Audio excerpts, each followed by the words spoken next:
پیر کو تو چھوڑنا ہی پڑتا ہے. جو پرائمری والا پیر ہے اس نے تو ساری عمر پرائمری کو بھی پڑھانا ہے.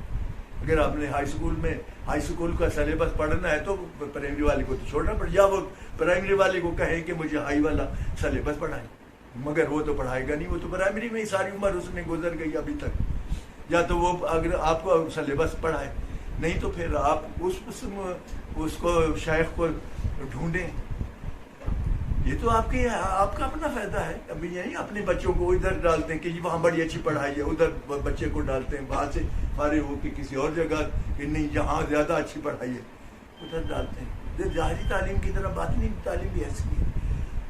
روح کا کیا قصور ہے کہ آپ اس کو ایک قلب بھی روشن نہ ہو. نہ تیرا لگے دیوے پانچ پانچ بال دے, ہنسیاں دیوانے تیرے نام دے.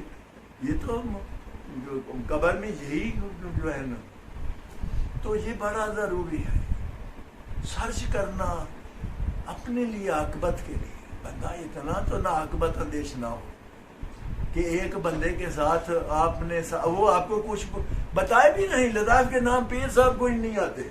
اب کسی بھی ولی اللہ کی بک پڑھا دیکھ لیں, اس میں قلب, روح, سری, خفی, اخفا, حضرت سلطان بہو صاحب کی شعر ساری مسجدوں میں پڑھے جاتے ہیں. اللہ اللہ چمبے دی بوٹی.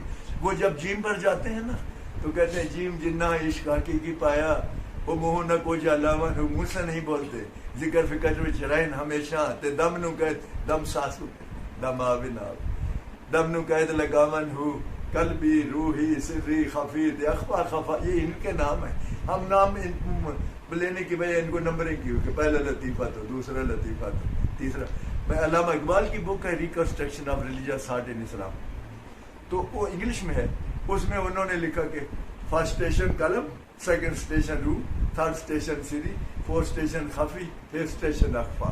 چونکہ انگلش میں ہے اس نے لطیفہ نہیں لکھا کیونکہ عربی کا لفظ ہے, تو اس نے اس کا انگلش میں ٹرانسلیشن کیا. فرسٹ اسٹیشن قلم, سیکنڈ اسٹیشن روح, تھرڈ اسٹیشن سری, فورتھ اسٹیشن خفی, ففتھ اسٹیشن اخفا. تو آپ کو بھی تو ایسے ہی, کیونکہ اب تو جگہ جگہ دکانیں کھلی ہوئی ہیں پیروں کی, گدیاں, اور سارے سیاست میں ہے. کوئی ان کو وہ نہیں ہے کہ جی ہم نے کسی کو لطائف کرانے ہیں, مراقبات کرانے ہیں, فناف رسول کرانا ہے, کیونکہ وہ خود نہیں ہے فناف رسول.